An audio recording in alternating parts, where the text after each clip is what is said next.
వారణాసి. ఇది ఒక 1200 కోట్ల బడ్జెట్ సినిమానంట. ఇప్పటిదాకా ఇంత భారీ బడ్జెట్తో భారతదేశంలో ఏ సినిమా తీయలేదట. కేవలం ప్రమోషన్కే 15 కోట్లు ఖర్చు చేసిరట.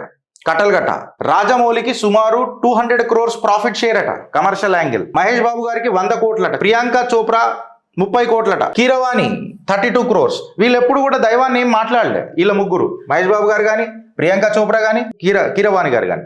బట్ ఈ పెద్ద మనిషి మాత్రం నేను దేవుణ్ణి నమ్మా, నాకు కోపం వస్తుంది వీళ్ళందరూ హనుమంతున్నట్లు పొగుడుతుంటే అని చెప్పి రాజమౌళి గారు మాట్లాడారు.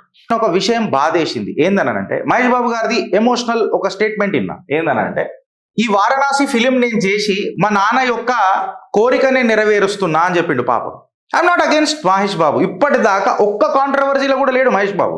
ఆమె రైట్ ఆర్ రాంగ్?